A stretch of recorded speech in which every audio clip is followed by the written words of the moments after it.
Hey, good morning, y'all. We are in Jeremiah 43, Shabbat Shalom. Holy Spirit, we just invite you into this word that you would give us wisdom in all that you do. And I just say thank you in Yeshua's name. Jeremiah taken to Egypt. Here we go.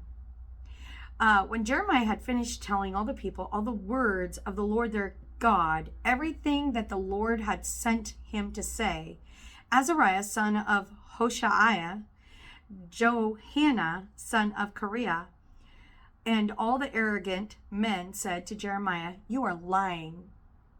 The Lord our God has not sent you to say you must go to Egypt to reside there. Rather, Baruch, son of Neriah, is inciting you against us to deliver us into the hands of the Chaldeans, so that they may put us to death or exile us to Babylon." So Johanan, son of Kareah, and all of the commanders of the forces disobeyed the command of the Lord to stay in the land of Judah. Instead, Johanan, son of Kareah, and all the commanders of the forces took the whole remnant of Judah, those who had returned to the land of Judah from the nations to which they had been scattered, the men, the women, the children, the king's daughters, and everyone who Nebuzaradan, captain of the guard, had allowed to remain in Gedaliah, son of Ahikam, the son of Shaphan, as well as Jeremiah the prophet, and Baruch, son of Neriah. So they entered the land of Egypt because they did not obey the voice of the Lord. And they went as far as Tahpanhes. Then the word of the Lord came to Jeremiah at Tahpanhes in the sight of the Jews. Pick up some large stones and bury them in the clay of the brick pavement at the entrance of Pharaoh's palace at Tahpanhes. Then tell them that this is what the Lord of hosts, the God of Israel, says.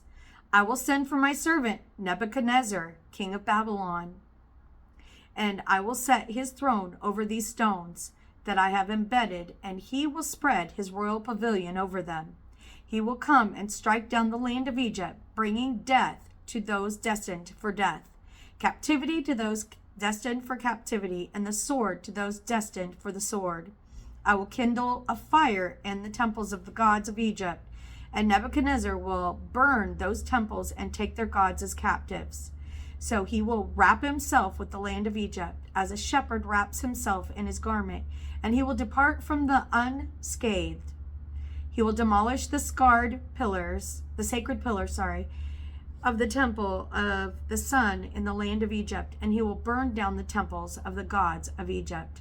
So he's going to do all these things. And remember that history repeats itself. So they were disobedient. They decided to go back. They didn't want to go back to Egypt because remember, they were freed from Egypt. They didn't want to go back, but instead they wanted to do their own thing. And so they did that.